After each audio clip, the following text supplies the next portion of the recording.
मित्र हो, शिवसेना कोणाची? उद्धव ठाकरे यांची की एकनाथ शिंदे यांची? अर्थात या प्रश्नाची उत्तरं लोकांना माहीत असली तरी सुद्धा सुप्रीम कोर्टातून याचा अंतिम फैसला होणं अजूनही बाकी आहे. 3.5-4 वर्ष झाली या प्रकरणाला, अजून निकाल येत नाही, पण तारीख पे तारीख मात्र मिळत राहते. उभ्या महाराष्ट्राला या निकालाची प्रतीक्षा आहे, पण सर्वोच्च न्यायालयातून अजूनही हा फैसला येताना दिसत नाही. सर्वसामान्य नागरिकांची या खटल्याबाबत मोठी चर्चा सुरू असते. शिवसेनेचे पक्षप्रमुख उद्धव ठाकरे आणि त्यांच्या पक्षाचे काही नेते तर सर्वोच्च न्यायालयावर उघडपणे बोलू लागलेले आहेत. आपल्या देशामध्ये सर्वोच्च न्यायालयाबाबत अशा टिप्पण्या पूर्वी कधीही होत नव्हत्या. अलीकडे मात्र लोक उघडपणे आपलं मत व्यक्त करताना दिसतात. आता याला जबाबदार कोण? खरं तर या प्रश्नाचं उत्तर प्रत्येकाजवळ आहे. आज मात्र सर्वोच्च न्यायालयाचे सरन्यायाधीश सूर्यकांत हे संतापले आणि त्यांनी उद्धव ठाकरे शिवसेनेचे वकील देवदत्त कामत त्याचबरोबर ठाकरे गटाच्या नेत्यांना कडक शब्दामध्ये फटकारलं. सुप्रीम कोर्टामध्ये आज दुपारी 1:30 वाजण्याच्या सुमारास या प्रकरणाच्या सुनावणीला सुरुवात झाली. यावेळी सरन्यायाधीश सूर्यकांत यांच्या खंडपीठासमोर सुनावणीसाठी हे प्रकरण आल्यानंतर दोन्ही बाजूच्या वकिलांनी युक्तिवाद केला.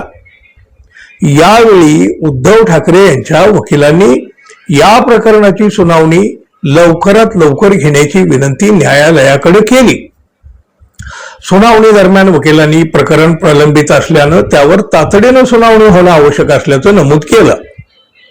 त्यावर सरन्यायाधीशांनी स्पष्ट शब्दामध्ये आपली प्रतिक्रिया देताना राग, संताप व्यक्त केला, नाराजी व्यक्त केली.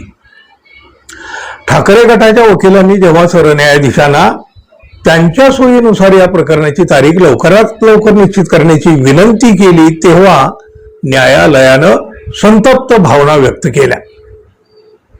न्यायालयात एकीकडे तारखेची मागणी करायची आणि दुसरीकडे बाहेर जाऊन न्यायालयाच्या विश्वासार्हतेवर प्रश्न उपस्थित करायचं, अशी भूमिका खपवून घेतली जाणार नाही, असं न्यायालयानं स्पष्ट शब्दामध्ये सुनावलं.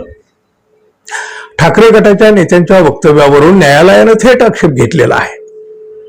सरन्यायाधीशांनी उद्धव ठाकरे शिवसेनेच्या वकिलांना खडसावताना म्हटलं, सर्वप्रथम तुम्ही तुमच्या लोकांना माध्यमासमोर जाऊन सर्वोच्च न्यायालय निर्णय घेत नसल्याची बेजबाबदार विधानं करण्यापासून रोखा.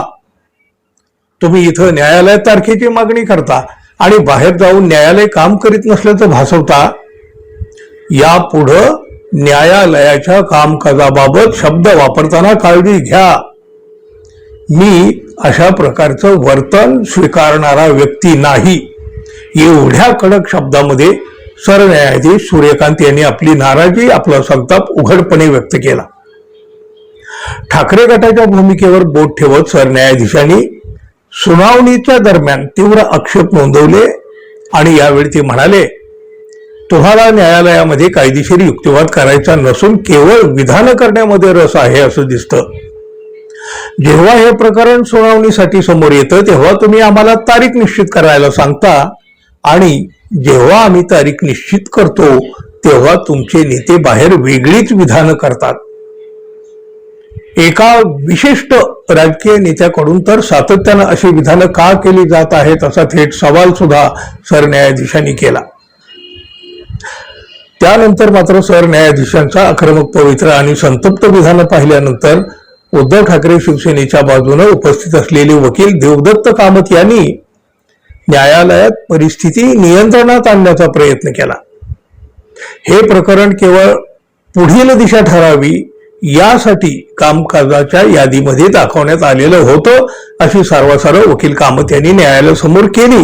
पण न्यायालयाने अत्यंत कडक शब्दामध्ये नाराजी व्यक्त केली, संताप व्यक्त केला. त्यामुळं आता पुढील काळामध्ये उद्धव ठाकरे शिवसेनेचे नेते अशी वक्तव्य करणं टाळतात का, की या संतापावरही ठाकरे गटाकडून काही प्रतिक्रिया येते, हे पाहणं महत्वाचं आहे.